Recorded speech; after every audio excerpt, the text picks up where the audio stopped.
লা ইয়াসমাউনা ফিহা লাগাওয়ান ওয়ালা তা'সীমান ইল্লা কিলান সালামান সালামা।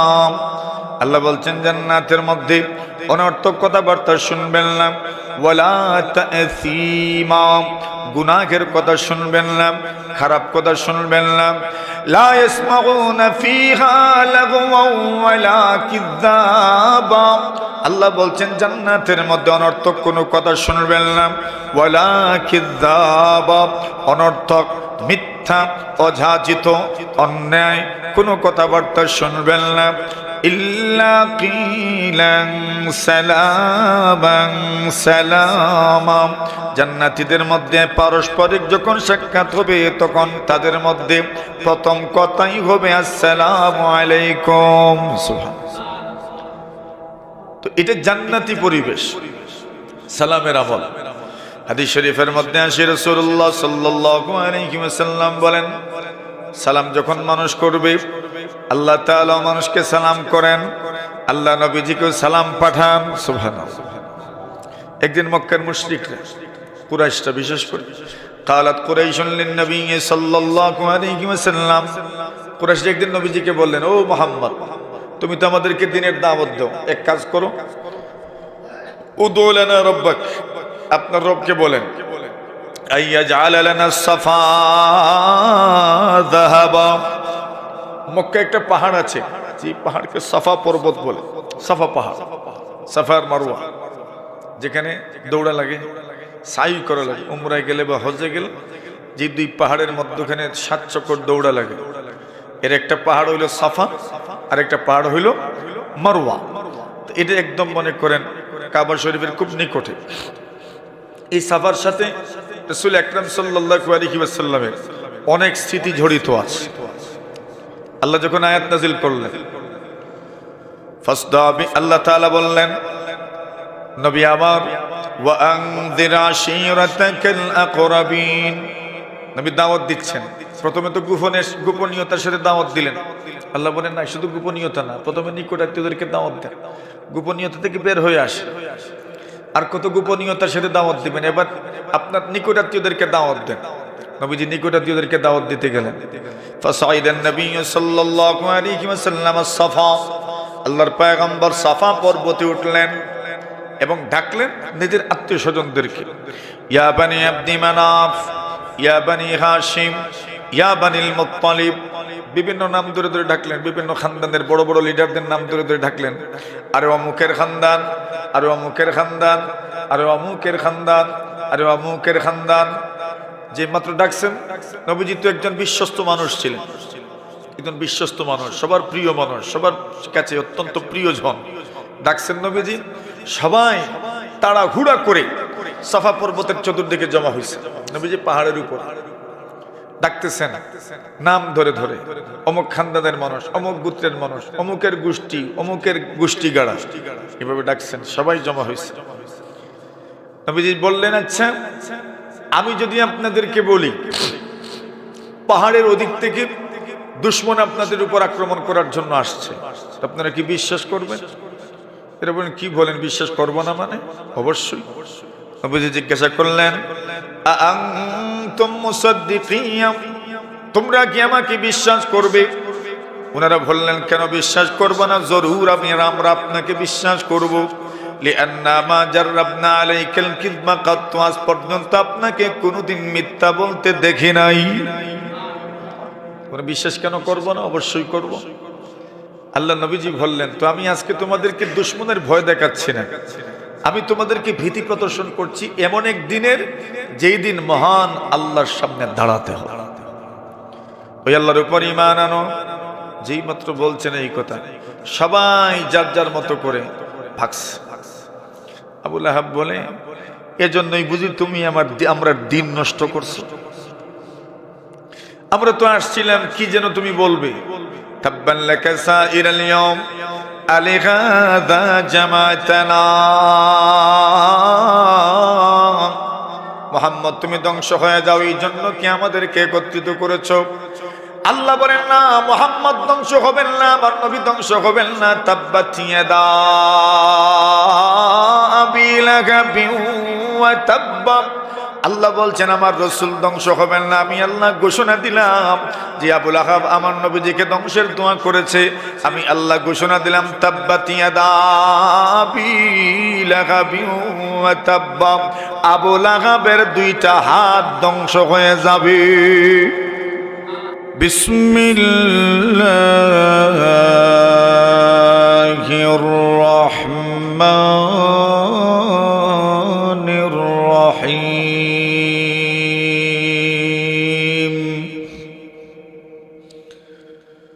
وَإِذَا حُيِّيتُم بِتَحِيَّةٍ فَحَيُّوا بِأَحْسَنَ مِنْهَا أَوْ رُدُّوهَا وقال رسول الله صلى الله عليه وسلم أفشوا السلام وأطعموا الطعام وصلوا الأرحام وصلوا بالليل والناس نيام صدق الله مولانا العظيم وصدق رسوله النبي الكريم ونحن على ذلك لمن الشاهدين والشاكرين والحمد لله رب العالمين صلى الله على سيدنا ومولانا محمد وعلى آله وأصحابه وسلم صلى الله على سيدنا ومولانا محمد وعلى آله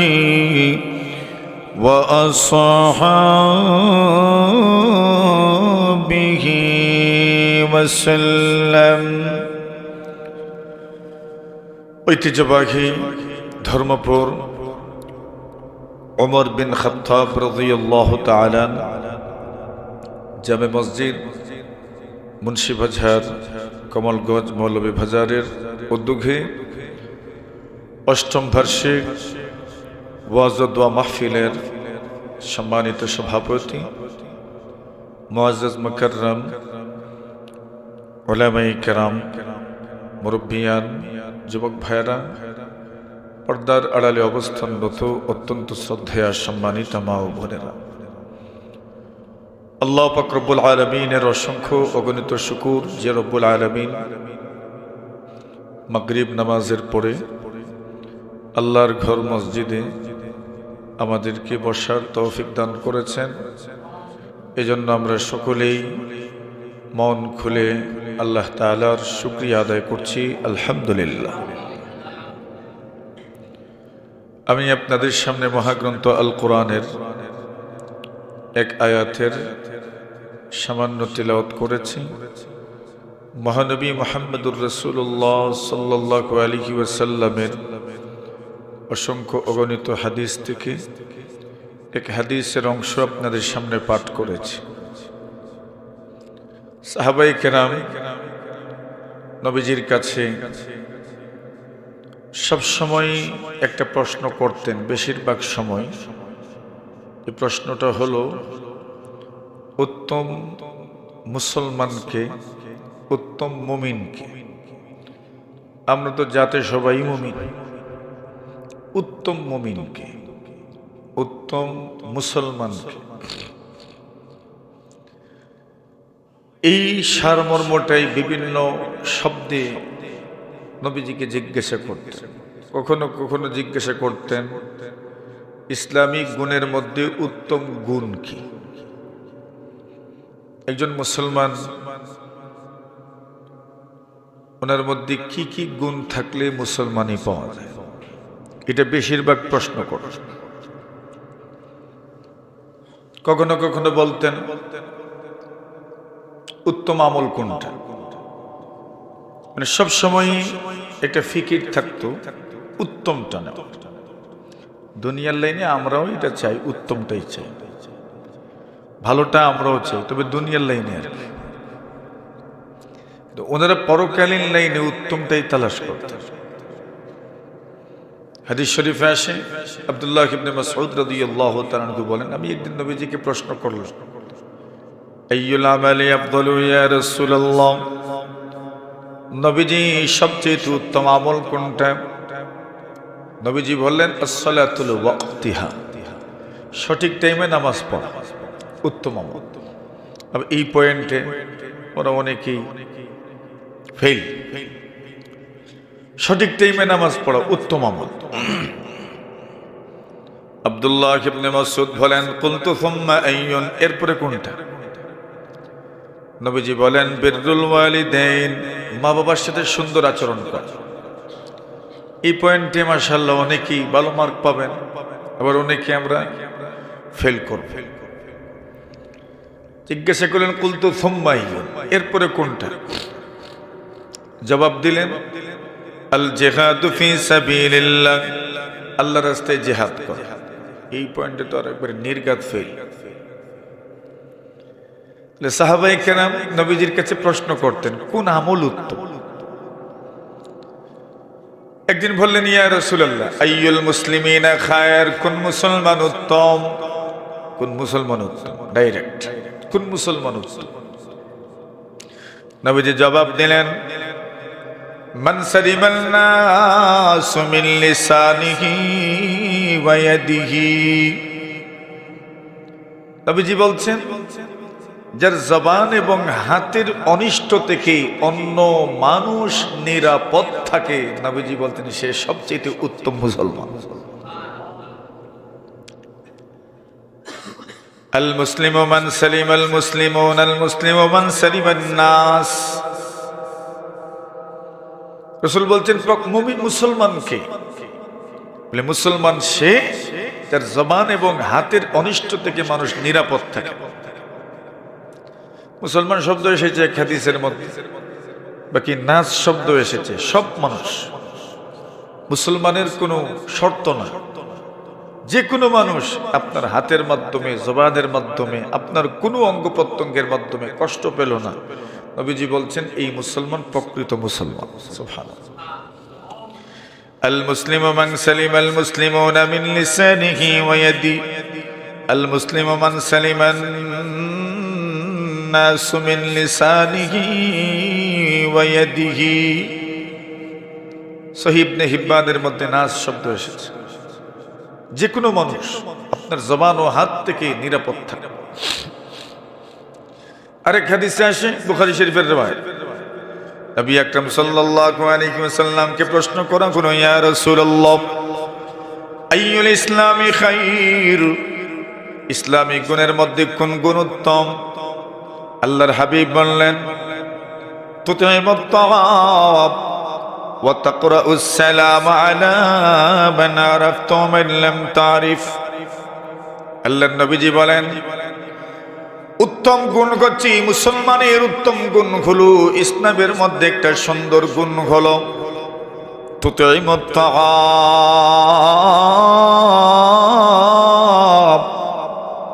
ক্ষুধার্ত মানুষ যারা এদেরকে খাবার খাওয়ানো,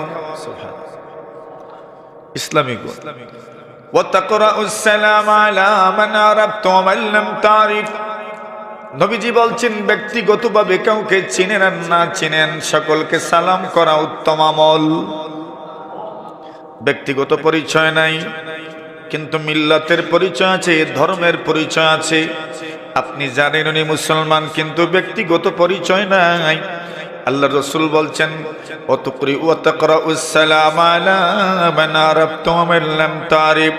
যাকে চিনেন তাকেও সালাম দিবেন, যাকে চিনেন না তাকেও সালাম দিবেন। সুবহানাল্লাহ।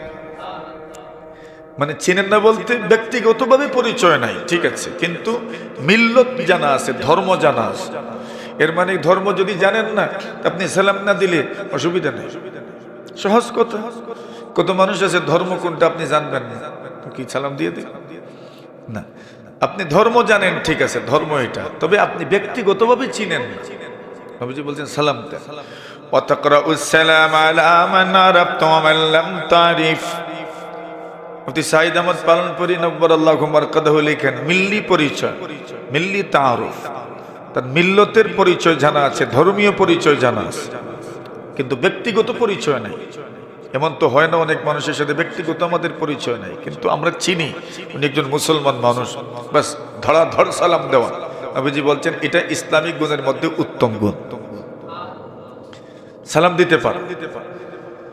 দেখেন, সালাম এমন একটা গুণের নাম, এমন একটা আমলের নাম, যে আমল একবারে সরাসরি জান্নাত থেকে আসছে। হাদিস শরীফের মধ্যে আসে, রাসূলুল্লাহ সাল্লাল্লাহু আলাইহি ওয়াসাল্লাম বলেন, আল্লাহ পরওয়ারদিগারে আলম আদম আলাইহিস সালাতু ওয়াস সালামকে সৃষ্টি করলেন।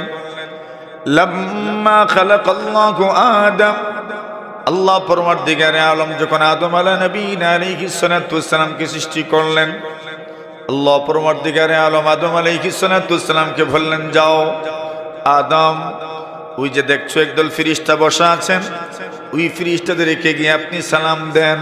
সুবহানাল্লাহ, একদল ফেরেশতারা বসা।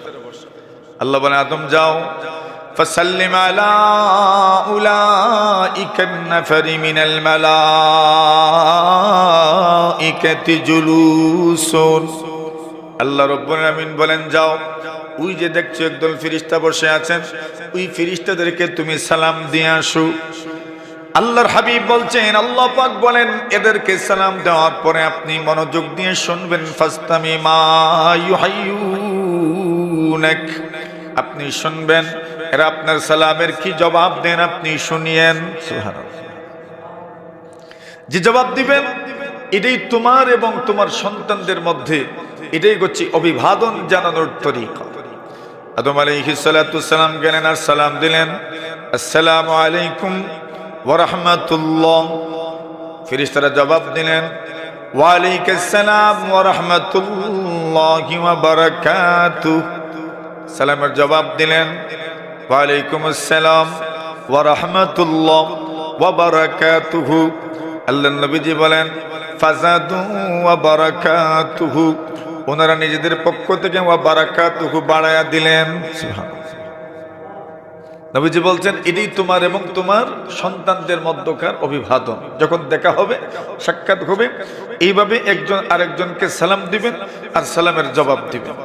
নবী আকরাম সাল্লাল্লাহু আলাইহি ওয়াসাল্লামকে আল্লাহ পাক জানায়া দেন, উম্মতকে জানায়া দেন, ওয়া ইযা হুয়িতুম বিতাহিয়্যা, আল্লাহ বলছেন যখন তোমাদেরকে অভিবাদন জানানো হবে, সম্ভাষণ জানানো হবে, যখন তোমাদেরকে সুন্দরভাবে কেউ সম্বোধন করবে, যখন তোমাদেরকে দোয়া দিবে, আল্লাহ বলছেন ফাহাইয়ু বিআহসানা মিনহা আও রুদ্দুহা, উনি যেই স্বপ্নে আপনাকে অভিবাদন জানিয়েছেন, আপনি এর চেয়ে উত্তম তরিকায় তাকে জবাব দিবেন।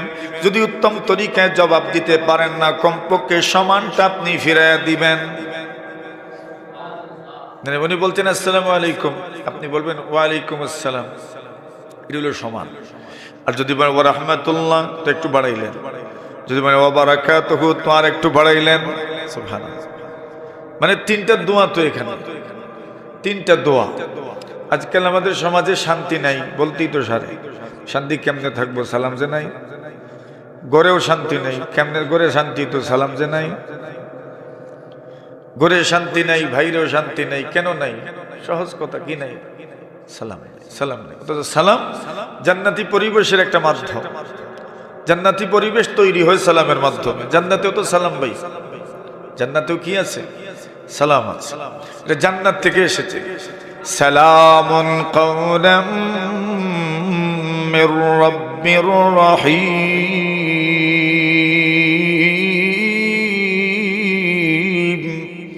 আল্লাহর পক্ষ থেকে সালাম। সুবহানাল্লাহ, জান্নাতীদের কাছে আল্লাহর পক্ষ থেকে সালাম আসবে। ফেরেশতারাও সালাম দিবেন। সালামুন আলাইকুম তিবতুম ফাদখুলুহা খালিদিন। ফেরেশতারা সালাম দিবেন, বলবেন যাও জান্নাতে ঢুকো, চিরস্থায়ী জান্নাতি, একদিনও বের হবেন না। সালাম দিয়ে জান্নাতে প্রবেশ করা। ফেরেশতারা সালাম, পারস্পরিক সালাম হবে। লা ইয়াসমাউনা ফিহা লাগওয়ান ওয়ালা তা'সীমান ইল্লা কিলান সালামান সালামা। আল্লাহ বলছেন জান্নাতের মধ্যে অনর্থক কথাবার্তা শুনবেন না, ওয়ালা তা'সীমা, গুনাহের কথা শুনবেন না, খারাপ কথা শুনবেন না। লা ইয়াসমাউনা ফিহা লাগওয়ান ওয়ালা কিযাবা, আল্লাহ বলছেন জান্নাতের মধ্যে অনর্থক কোনো কথা শুনবেন না, ওয়ালা কিযাবা, অনর্থক, মিথ্যা, অযাচিত, অন্যায় কোনো কথাবার্তা শুনবেন না।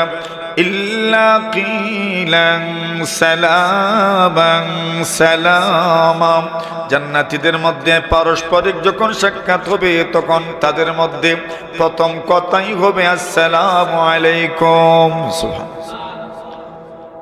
তো এটা জান্নাতি পরিবেশ, সালামের আমল। হাদিস শরীফের মধ্যে আসে রাসূলুল্লাহ সাল্লাল্লাহু আলাইহি ওয়াসাল্লাম বলেন, সালাম যখন মানুষ করবে, আল্লাহ তাআলা মানুষকে সালাম করেন, আল্লাহ নবীজিকে সালাম পাঠান। সুবহানাল্লাহ। একদিন মক্কার মুশরিকরা, কুরাইশরা বিশেষ করে, কালাত কুরাইশুন লিন-নবী সাল্লাল্লাহু আলাইহি ওয়াসাল্লাম, কুরাইশরা একদিন নবীজিকে বললেন, ও মুহাম্মদ, তুমি তো আমাদেরকে দ্বীনের দাওয়াত দাও, এক কাজ করো, উদু লানা রাব্বাক, আপনার রবকে বলেন, আইয়াজআল লানা সাফা যাহাবা। মক্কা একটা পাহাড় আছে, যে পাহাড়কে সাফা পর্বত বলে, সাফা পাহাড়, সাফা আর মারওয়া, যেখানে দৌড়া লাগে, সাই করা লাগে, উমরায় গেলে বা হজে গেলে যে দুই পাহাড়ের মধ্যখানে 7 চক্কর দৌড়া লাগে, এর একটা পাহাড় হইল সাফা আর একটা পাহাড় হইল মারওয়া। এটা একদম মনে করেন কাবা শরীফের খুব নিকটে। এই সাফার সাথে রাসূল আকরাম সাল্লাল্লাহু আলাইহি ওয়াসাল্লামের অনেক স্মৃতি জড়িত আছে। আল্লাহ যখন আয়াত নাজিল করলেন, ফাসদাবি, আল্লাহ তাআলা বললেন, নবী আমার, ওয়া আনযির আশীরাতাকাল আকরাবিন, নবী দাওয়াত দিচ্ছেন। প্রথমে তো গোপনীয়তার সাথে দাওয়াত দিলেন। আল্লাহ বলেন না, শুধু গোপনীয়তা না, প্রথমে নিকট আত্মীয়দেরকে দাওয়াত দেন, গোপনীয়তা থেকে বের হয়ে আসে। আর কত গোপনীয়তার সাথে দাওয়াত দিবেন, এবার আপনার নিকট আত্মীয়দেরকে দাওয়াত দেন। নবীজি নিকট আত্মীয়দেরকে দাওয়াত দিতে গেলেন। ফাসাইদান নবী সাল্লাল্লাহু আলাইহি ওয়াসাল্লাম সাফা, আল্লাহর পয়গম্বর সাফা পর্বতে উঠলেন এবং ডাকলেন নিজের আত্মীয় স্বজনদেরকে, ইয়া বানি আব্দি মানাফ, ইয়া বানি হাশিম, ইয়া বানিল মুত্তালিব, বিভিন্ন নাম ধরে ধরে ডাকলেন, বিভিন্ন খানদানের বড় বড় লিডারদের নাম ধরে ধরে ডাকলেন। আরে অমুকের খানদান, আরে অমুকের খানদান, আরে অমুকের খানদান, আরে অমুকের খানদান। যে মাত্র ডাকছেন, নবীজি তো একজন বিশ্বস্ত মানুষ ছিলেন, একজন বিশ্বস্ত মানুষ, সবার প্রিয় মানুষ, সবার কাছে অত্যন্ত প্রিয়জন। ডাকছেন নবীজি, সবাই তাড়াহুড়া করে সাফা পর্বতের চতুর্দিকে জমা হয়েছে। নবীজি পাহাড়ের উপর ডাকতেছেন নাম ধরে ধরে, অমুক খানদানের মানুষ, অমুক গোত্রের মানুষ, অমুকের গোষ্ঠী, অমুকের গোষ্ঠী গাড়া, এভাবে ডাকছেন, সবাই জমা হয়েছে। নবীজি বললেন, আচ্ছা আমি যদি আপনাদেরকে বলি পাহাড়ের ওদিক থেকে দুশমন আপনাদের উপর আক্রমণ করার জন্য আসছে, আপনারা কি বিশ্বাস করবেন? এরা বলেন, কি বলেন, বিশ্বাস করবো না মানে? অবশ্যই। নবীজি জিজ্ঞাসা করলেন, আনতুম মুসাদ্দিকিন, তোমরা কি আমাকে বিশ্বাস করবে? ওনারা বললেন, কেন বিশ্বাস করব না? জরুর, আমরা আপনাকে বিশ্বাস করব। লিআন্না মা জাররাবনা আলাইকাল কিযবা কাত, আজ পর্যন্ত আপনাকে কোনোদিন মিথ্যা বলতে দেখি নাই। ওরা বিশ্বাস কেন করব না? অবশ্যই করব। আল্লাহ নবীজি বললেন, তো আমি আজকে তোমাদেরকে দুশমনের ভয় দেখাচ্ছি না, আমি তোমাদেরকে ভীতি প্রদর্শন করছি এমন এক দিনের, যেই দিন মহান আল্লাহর সামনে দাঁড়াতে হবে। ওই আল্লাহর উপর ঈমান আনো। যেই মাত্র বলছেন এই কথা, সবাই যার যার মতো করে ভাগছে। আবু লাহাব বলে, এজন্যই বুঝি তুমি আমরা দিন নষ্ট করছো। আমরা তো আসছিলাম কি যেন তুমি বলবে, তাব্বান লাকা সাইরাল ইয়াউম আলিহাযা জামাতানা। মুহাম্মদ তুমি ধ্বংস হয়ে যাও, এই জন্য কি আমাদেরকে একত্রিত করেছো? আল্লাহ বলেন না, মুহাম্মদ ধ্বংস হবেন না, আমার নবী ধ্বংস হবেন না। তাব্বাত ইয়াদা আবি লাহাবিন ওয়া তাব্বা। আল্লাহ বলছেন আমার রাসূল ধ্বংস হবেন না। আমি আল্লাহ ঘোষণা দিলাম যে আবু লাহাব আমার নবীজিকে ধ্বংসের দোয়া করেছে। আমি আল্লাহ ঘোষণা দিলাম তাব্বাত ইয়াদা আবি লাহাবিন ওয়া তাব্বা, আবু লাহাবের দুইটা হাত ধ্বংস হয়ে যাবে। আমার নবীজিকে তুমি বদদুয়া দিছো, প্রটেস্ট করবো আমি বলছি আবু লাহাব ধ্বংস হয়েছে, আর ধ্বংস তো হয়েই গেছে। আবু লাহাবের দুইটা হাত মানে পুরো শরীর তার ধ্বংস হয়ে যাক, তাকে যারা শক্তি যোগায় এরাও ধ্বংস হয়ে যায়। তো রাসূলকে এরা বলছে, ও মুহাম্মদ এক কাজ করো, আল্লাহর কাছে দোয়া করো, আল্লাহকে বলো যদি সাফা পর্বত আমাদের জন্য আল্লাহ তাআলা সোনা বানায়া দেন, তাহলে আমরা তোমার রবের উপর ঈমান নিয়ে আসবো। দেখছেন ঈমান আনার জন্য কি শর্ত দিছে না? দুনিয়াতে বহুত মানুষ ঈমান আনার জন্য নবীদের কাছে অনেক কিছু চাইতো। আপনারা পড়ছেন, দেখেছেন, শুনছেন অনেক ওয়াজে। সূরা ইয়াসিনে 3 রাসূলের কথা আছে। ওয়াদরিব লাহুম মাসালান আসহাবাল কারিয়া ইয জাআহাল মুরসালুন। আল্লাহ বলছেন নবী এদের সামনে আসহাবুল কারিয়া গ্রামওয়ালার ঘটনা তুলে ধরেন। ইয জাআহাল মুরসালুন, যে সময় ওই গ্রামে আল্লাহর পক্ষ থেকে 3 জন রাসূল প্রেরিত হয়েছিলেন। কয়জন? 3 জন একসাথে এক গ্রামে। আল্লাহ প্রথমে 2 জন পাঠাইছেন, 2 জন পাঠানোর পরে ফাকাযাবুহুমা, এই 2 জনকে মিথ্যা সাব্যস্ত করেছে, বলছেন না না তোমরা বেকার। আল্লাহ বলছেন ফাআযযাজনা বিসালিস, তৃতীয় আরেকজন পাঠাইলাম। সুবহানাল্লাহ বলেন। 3 জন পাঠাইলাম। 3 জন পাঠানোর পরে এরা দাওয়াত দিলেন, এরা মানে না। তখন হইল কি? আল্লাহ বলছেন ওয়াজাআ রাজুলুম মিন আকসাল মাদিনাতি ইয়াসআ,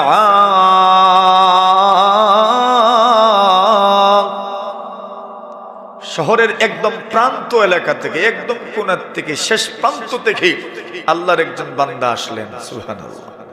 ওয়াজাআ রাজুলুম মিন আকসাল মাদিনা, শহরের একদম প্রান্ত এলাকা থেকে একজন ব্যক্তি আসলেন। ইয়াসআ, দৌড়াইতে দৌড়াইতে। সুবহানাল্লাহ। আসছেন, কি হলো? আল্লাহর পরে ঘটনা বর্ণনা করছে। এই 3 জন দাওয়াত পেশ করলেন। দাওয়াত পেশ করার পরে এই লোক মুসলমান হইলেন। উনি পরে ওনার এলাকাবাসীকে মুসলমান হওয়ার জন্য দাওয়াত দিলেন। ইতিহাসের মধ্যে আরেকজন মানুষের নাম আছে হাবিব আন-নাজ্জার, হাবিব ইবনে ইসমাঈল আন-নাজ্জার, যাকে সহজে আমরা হাবিব আন-নাজ্জার নামে চিনি। যেই ব্যক্তি নবীজি দুনিয়াতে আসার অনেক আগে মুসলমান হয়ে গেছে। হাবিব ইবনে ইসমাঈল আন-নাজ্জার। কোরআনে মাজিদের মধ্যে এক বাদশার ঘটনা আছে, তুব্বা হিময়ারির ঘটনা। তুব্বা বাদশা নবীজি দুনিয়ার আসার কয়েকশো বছর আগে মুসলমান হয়ে গেছে। আর আরেকজন হাবিব ইবনে ইসমাঈল আন-নাজ্জার, উনি মুসলমান হয়েছে। এরা যখন দাওয়াত দিচ্ছিলেন,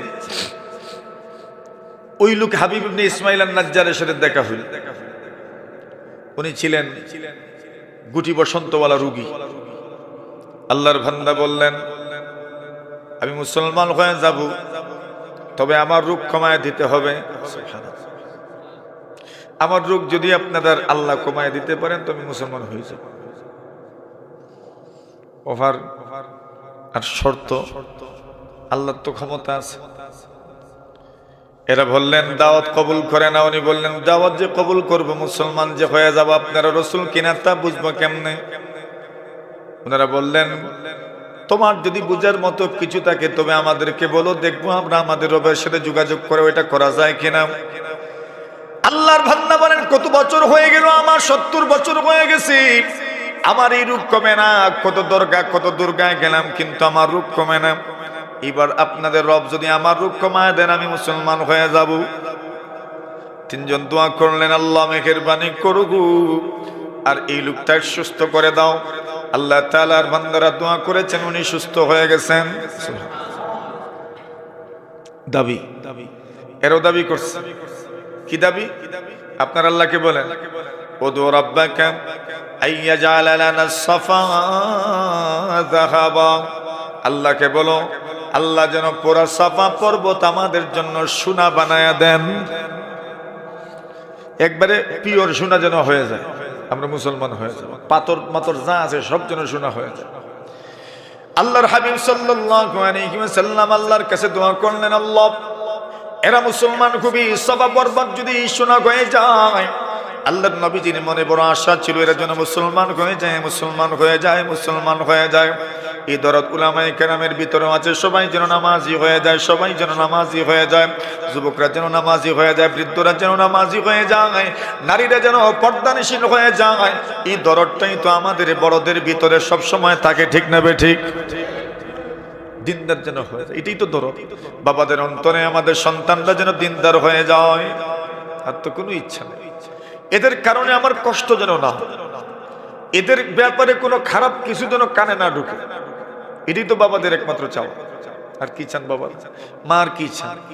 বাবা রুজি করে, মা রুজি করে, মা চেষ্টা করেন, বাবা রুজি করতে গেছেন সন্তানের জন্য। উদ্দেশ্য কি? আচ্ছা ভালো পথে চলুক, ভালো পথে চলুক, ভালো পথে চলুক, ভালো পথে চলুক, এটাই তো একমাত্র টার্গেট। তো নবীজির তো মনে মনে আহা যদি এরা মুসলমান হয়, যদি এরা মুসলমান। আল্লাহ বলছেন কি রাসূল এদের মুসলমান হওয়ার টেনশন করতে করতে মরেই যাবেন নাকি? সুবহানাল্লাহ। বলেন এখন কি পরিমাণ দরদ ছিল। লাআল্লাকা বাকিউন নাফসাকা আলা আইয়াকুনু মুমিনিন। আল্লাহ বলছেন নবী এরা মুসলমান হয়ে যাবে, মুসলমান হয়ে যাবে, এই কথা চিন্তা করতে করতে কি আপনি আপনাকে উৎসর্গ করে ফেলবেন? সুবহানাল্লাহ। কি পরিমাণ দরদ নিয়ে চলতেন, এরা যেন মুসলমান হয়ে যায়, এরা যেন মুসলমান হয়ে যায়। আল্লাহ নবী ইহুদিদের জন্য মুসলমানিত্বের দোয়া করতেন, আল্লাহ মুসলমান যেন হয়ে যায়। আল্লাহ নবী বারবার বলতেন লাউ আমানাত বিআশরাতুম মিনাল ইয়াহুদ। আল্লাহ নবীজি বলতেন 10 জন ইহুদি যদি আমার উপর ঈমান নিয়ে আসে পুরা ইহুদি সম্প্রদায় মুসলমান হয়ে যাবে। এদের পিছনে কাজ করতেন, এরা যেন মুসলমান হয়ে যায়, পুরো ইহুদিরা মুসলমান হয়ে যায়। এটা দরদ বলে, এটা যেন এরা মুসলমান হয়ে যায়। কত দরদের কথা এটা, মুসলমান যেন হয়ে যায়। তা আল্লাহ রাসূলকে এরা বলছে ও মুহাম্মদ আসো মুসলমান হয়ে যাব আমরা, মুসলমান হয়ে যাব আমরা। তবে তোমার আল্লাহকে বলো সাফা পর্বত যেন আমাদের জন্য কি বানায় দেন, শুনে বানায় দেন। তবে বোঝা যাবে তোমার আল্লাহর সাথে তোমার কানেকশন আছে। আল্লাহ রাব্বুল আলামিন বলেন নবী আপনি তো টেনশন করিয়েন না, এত কষ্ট দিয়েন না আপনি আপনাকে। তাহা মা আনজালনা আলাইকাল কুরআনা লিতাশকা ইল্লা তাযকিরাতান লিমান ইয়াখশা। আল্লাহ বলছেন নবী আমি কোরআন এই জন্য নাজিল করি নাই, আপনাকে কষ্ট দেওয়ার জন্য আমি কোরআন নাজিল করি নাই। সুবহানাল্লাহ। কোরআন নাজিল হয়েছে, আপনি দাওয়াত দিচ্ছেন, তো কি আপনি মরে যাবেন নাকি দাওয়াত দিতে দিচ্ছেন? এত কষ্টের দরকার নেই, বাস আপনি দাওয়াত পৌঁছায় দেন। মানা না মানা তাদের ব্যাপার। লাস্তা আলাইহিম বিমুসাইতির। আপনি তো দারোগা নয় নাকি? আমরা দারোগা নেই, পুলিশ নেই, প্রশাসন নেই, বলে না মানলে জুরে মানাবো। বলছেন দাওয়াত পৌঁছায় দেন, দাওয়াত পৌঁছায় দেন, মানা না মানা তাদের ব্যাপার। ইন্নাকা লা তাহদি মান আহবাবতা ওয়ালাকিন্নাল্লাহা ইয়াহদি মান ইয়াশা। আল্লাহ বলছেন রাসূল আপনি যাকে চাইবেন তাকে আপনি সঠিক পথে পরিচালিত করতে পারবেন না। ওয়ালাকিন্নাল্লাহা ইয়াহদি মান ইয়াশা, আল্লাহ যাকে চান তাকে হিদায়াত দিতে পারেন। পূর্ণ ক্ষমতা কার? জোরে বলেন, ক্ষমতা কার? আল্লাহর। আল্লাহর হাতে হেদায়েত। নবীজি কেরা বলছে, মুহাম্মদ এক কাজ করেন, আমাদের জন্য সাফা পর্বত সোনা বানায় দেন। আল্লাহ নবী দোয়া করলেন আল্লাহর কাছে, আল্লাহ এরা বলছে সাফা পর্বত, সাফা পাহাড় সোনা হয়ে গেলে এরা নাকি মুসলমান হয়ে দিবেন। নবী আকরাম সাল্লাল্লাহু আলাইহি ওয়াসাল্লাম বলেন, যিনি দাঁড়ানো আছেন উনি সালাম দিবেন, যিনি বসে আছেন ওনারে, যিনি দৌড়ে আছেন উনি সালাম দিবেন, যিনি হেঁটে হেঁটে যাচ্ছেন ওনাকে। সুবহানাল্লাহ, কি সুন্দর সিস্টেম। কেউ আসছেন দাঁড়িয়ে, হেঁটে হেঁটে আসছেন, আমরা বসা, উনি সালাম দিবেন না কেন? সালাম দিয়ে বুঝাইলেন, ডরাইও না, কিছু করতাম না তোমরা, উনি তো দাঁড়ানো। যিনি বসা আছেন উনি তো বসা। যে ব্যক্তি দাঁড়িয়ে আছে আর একজন বসা আছে, এই দুইজনের মধ্যে একজন একজনের ক্ষতি করতে চাইলে কে বেশি ক্ষতি করতে পারবে? যিনি দাঁড়ানো আছে। তুমি আগেই সালাম দিয়ে বলবেন, চিন্তা করিও না, ক্ষতি করতাম না, আসসালামু আলাইকুম ওয়া রাহমাতুল্লাহি ওয়া বারাকাতুহু। মানে প্রথমেই বুঝাইলেন, আমি শান্তির দোয়া দিলাম, রহমতের দোয়া দিলাম, বরকতের দোয়া দিলাম। সালাম করিয়া কেউ মারবো নি? সালাম করলে তো আর মারতো না কমপক্ষে, এটা তো বোঝা গেল। আচ্ছা, আমি নিরাপদ ওনার ব্যাপারে। সালাম কি দিয়ে করব? মুখ দিয়ে। কি দিয়ে? মুখ দিয়ে সালাম করব। আমরা অনেকে হাত তুলি, এটা হাত তুলে ইসলামের সালাম না। মুসলমানদের সালাম হলো কি দিয়া? জবান দিয়ে, আসসালামু আলাইকুম ওয়া রাহমাতুল্লাহি ওয়া বারাকাতুহু। হাত তোলা কি না? সালাম না। হাত তুলে হইলো ওই আমি আসি, ওখান বুঝাই না, এটা সালাম হয় নাই। সালাম হবে কিভাবে? মুখ দিয়ে বললে কি হবে? সালাম হবে। মুখ দিয়ে বলবেন না তো সালাম হবে না। আল্লাহ তাআলা আমাদেরকে সালামের উপর আমলের তৌফিক দান করুন, আমিন। ওয়া আখিরু দাওয়ানা আলহামদুলিল্লাহি রাব্বিল আলামিন। আলহামদুলিল্লাহি রাব্বিল আলামিন ওয়াস সালাতু ওয়াস সালামু আলা সাইয়্যিদিল আমবিয়াই ওয়াল মুরসালিন ওয়া আলা আলিহি ওয়া আসহাবিহি আজমাইন ইয়া আরহামার রাহিমিন।